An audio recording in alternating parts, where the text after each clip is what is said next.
और अब momo captain eigen के लेटर को पढ़ के बहुत ज्यादा सीरियस हो जाती है और फिर वो गार्ड को बेहोश करके जेल से निकल जाती है। और नेक्स्ट सीन में हम लेफ्टिनेंट रांगिको को देखते हैं जो अपने पास्ट का एक ड्रीम देख रही थी जहाँ पर वो भूख से मर रही थी। और फिर जिन इचिमारू आके रांगेको को खाना खिलाती है, जिसके बाद रांगेको के दिल में जिन इचिमारू के लिए एक खास जगह बन गई थी। और जैसे ही रांगेको नींद से जागती है वो अपने सामने कैप्टन टोशिरो को पाती है और वो टोशिरो से पूछती है क्या टोशिरो को भी लगता है कि जिन इचिमारू एक धोखेबाज है और उसने ही कैप्टन आइजन को मारा था। लेकिन इसका जवाब टोशिरो नहीं देता क्योंकि वो रांगेको का दिल तोड़ना नहीं चाहता। तभी इनके पास एक सोलीपर आता है जो इन दोनों को एक अर्जेंट मैसेज देता है कि लेफ्टिनेंट रेंजी, कीरा और मोमो अपने जेल से भाग चुके हैं। ये सुनकर टोशिरो समझ जाता है कि मोमो कैप्टन आइजन की हत्यारा को ही ढूंढने जा रही है और वो ये सोचकर परेशान हो जाता है कि उस हत्यारा ने कैप्टन आइजन तक को भी मार डाला तो मोमो उसके सामने तो एक सेकंड भी नहीं टिक पाएगी, यानी मोमो की जान अब खतरे में है। और फिर वो मोमो को ढूंढने के लिए जाने लगता है, लेकिन वो एक बात नहीं समझ पाता कि लेफ्टिनेंट रेंजी और कीरा ये दोनों जेल से क्यों भागे, ये जानते हुए भी कि शेरिटी में जेल से भागना एक बहुत बड़ा जुर्म है। इसके लिए उन्हें एक कड़ी पनिशमेंट भी मिलने वाली है। दूसरी तरफ इचिगो और जांगेत्सु के बीच एक तगड़ी फाइट चल रही थी और इचिगो अब तक 52 स्वॉर्ड्स तोड़ चुका था, लेकिन वो अभी तक अपने जानपट्टों के असली फॉर्म को नहीं ढूंढ पाया और जांगेत्सु भी उसकी अच्छी धुलाई कर रहा था। लेकिन इचिगो भी कम थोड़ी ना था, वो धीरे धीरे अपने फाइटिंग टेक्निक्स को इम्प्रूव करता जा रहा था। और इचिगो की ऐसी काबिलियत देखकर योरोइची भी हैरान होती है क्योंकि इचिगो बहुत ही तेजी से खुद को इम्प्रूव करता जा रहा था और वो पहले से काफी स्ट्रॉन्ग भी बन गया है। और अगर इचिगो ऐसे ही करता रहा तो वो बहुत ही जल्दी अपने बंकाई को अचीव कर लेगा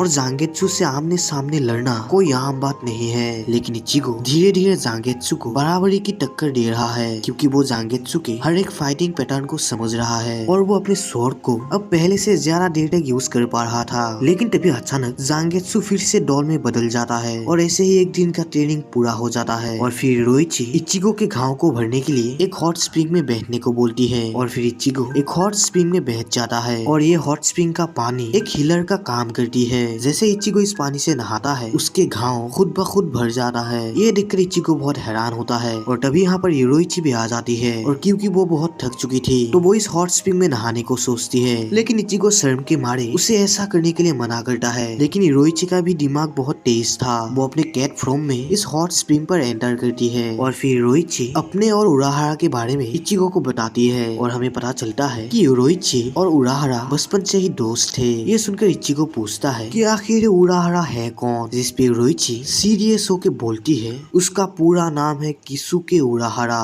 और वो पहले स्क्वाड 12 का कैप्टन था और वो सोल सोसाइटी के रिसर्च डिपार्टमेंट का हेड था। सीधे शब्दों में कहूँ तो किसुके उराहारा सोल सोसाइटी का एक साइंटिस्ट था। ये सुनकर इचिगो हैरान होता है क्योंकि उस जैसा घटिया आदमी एक सोलीपर और एक साइंटिस्ट भी था। दूसरी तरफ कैप्टन गिन कीरा को आजाद करके वहाँ से जा रहा था, लेकिन तभी उसके सामने कैप्टन टोशिरो आ जाता है और वो बोलता है मुझे पता था इन सब के पीछे तुम्हारा ही हाथ है क्योंकि सिर्फ कीरा का ही जेल का दरवाजा किसी ने बाहर से खोला था और बाकी जो दोनों भागे उन्होंने अपना जेल खुद तोड़ा था। और ये सुनकर जिन कहता है तुम्हें क्या लगता है मैंने जेल का दरवाजा यूं ही खोल के रखा था, ये तो मेरा प्लान था ताकि तुम मुझे ढूंढते हुए यहाँ आओ। और फिर टोशिरो लड़ने के लिए रेडी होता है और अपने जानपट्टों को पकड़ के कहता है अच्छा हुआ मैंने मोमो से पहले तुम्हें ढूंढ लिया क्योंकि मोमो के इस काम को मैं अंजाम दूंगा। लेकिन तभी वहाँ पर मोमो आ जाती है। ये देखकर टोशिरो कहता है कि मोमो यहाँ क्यों आई, वो कैप्टन जिन से नहीं लड़ पाएगी, ये काम वो संभाल लेगा। लेकिन तभी मोमो अपने जानपट्टों को टोशिरो के गले पर रखती है और कहती है और कितना झूठ बोलोगे टोशिरो, मुझे सब पता चल गया कि तुमने ही कैप्टन आइजन को मारा है। ये सुनकर टोशिरो हैरान होता है और तभी मोमो फिर से कहती है मुझे कैप्टन आइजन के लेटर से सब कुछ सच सच पता चल गया। उस लेटर में लिखा था कि रुकिया की एग्जीक्यूशन का मकसद उसे मारना नहीं है बल्कि एक चीज छुड़ाना है और वो चीज है वो ब्लेड जिससे रुकिया की एग्जीक्यूशन होगी और उस ब्लेड का नाम है सोक्यूकू। उस ब्लेड में हजारों जानपट्टों की पावर है और ये पावर तभी एक्टिव होती है जब उस ब्लेड से किसी का एग्जीक्यूशन एग्जीक्यूशन हो और इसके बाद इस ब्लेड के पावर से पूरे सेरेती या सोल सोसाइटी को एक ही बार में तबाह किया जा सकता है। और असली बात तो ये है, उस लेटर में लिखा था कि इस ब्लेड को चुराने का मकसद सिर्फ कैप्टन टोशिरो का ही है। और फिर मोमो टोशिरो से कहती है कि टोशिरो को पता था कैप्टन आइजन उसके बारे में सच जानता है, तो इसीलिए टोशिरो ने कैप्टन आइजन को मार दिया उसका सच छुपाने के लिए। ये सब सुनकर टोशिरो सदमे में पहुंच चुका था और वो इस बात से दुखी था कि मोमो, जिसे टोशिरो अपनी बड़ी बहन के जैसा मानता था, उसने टोशिरो पर भरोसा ना करके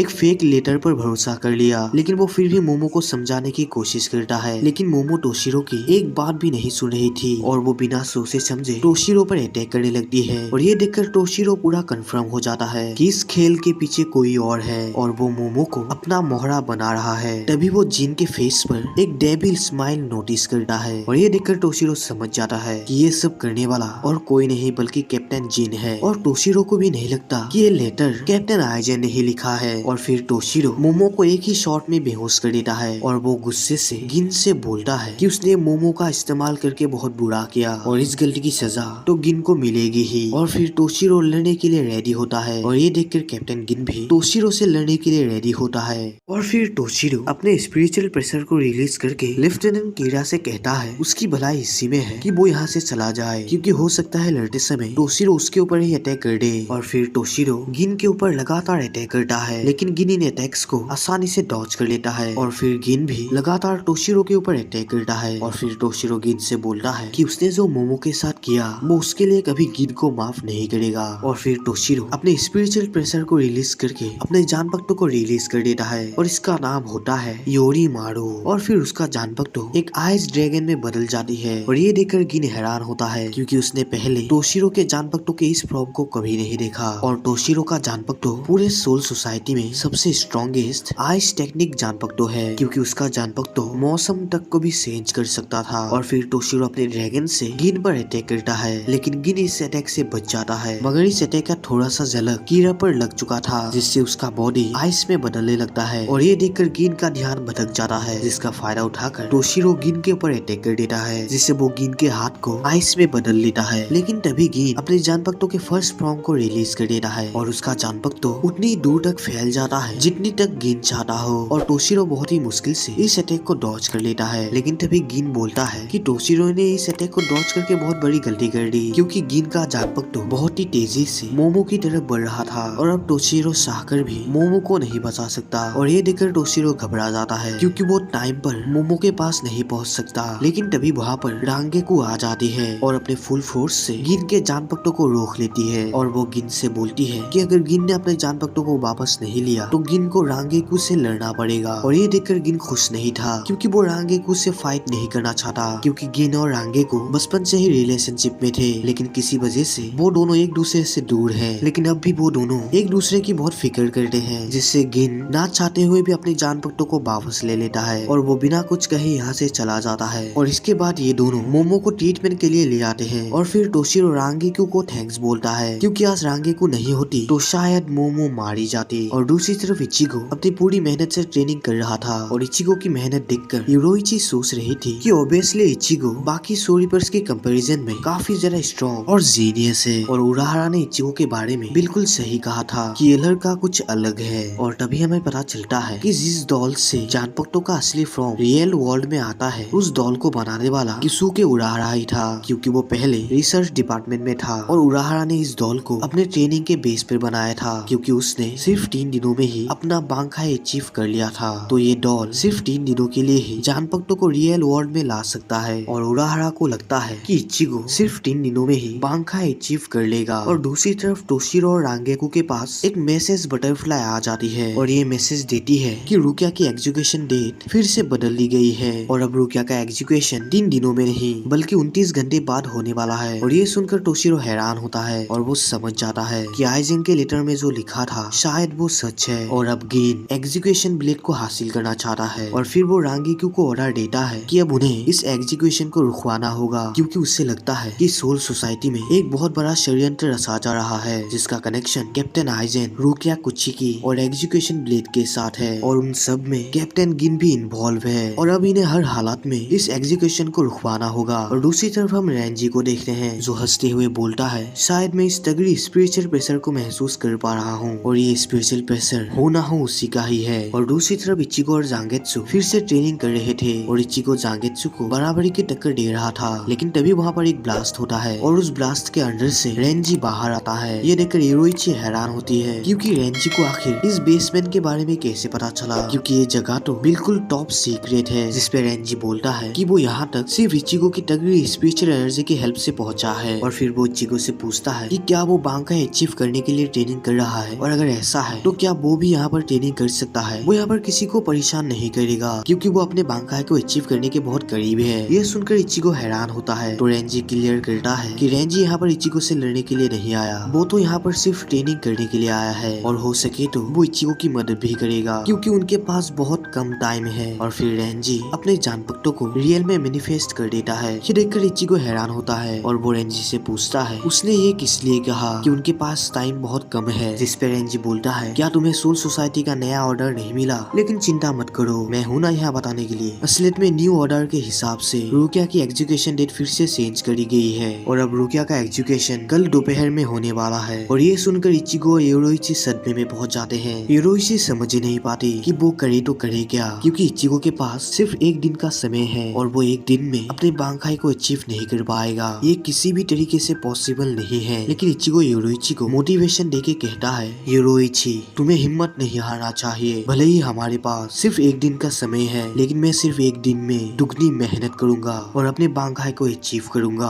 हो सकता है ये इम्पॉसिबल है, लेकिन मैं इस इम्पॉसिबल काम को पॉसिबल करके दिखाऊंगा। और फिर इचिको अपनी बहुत ही तगड़ी स्पिरिचुअल प्रेशर को रिलीज करने लगता है और उसका प्रेशर बहुत ही तेजी से इंक्रीज होने लगता है। और ये देखकर योरोइची बहुत हैरान और काफी सरप्राइज भी होती है क्योंकि अब इचिको का स्पिरिचुअल प्रेशर बांकाई को रिलीज करने के लिए पूरा परफेक्ट है और अब इचिको बांकाई को अचीव करने के लिए बहुत ज्यादा करीब पहुंच जाता है।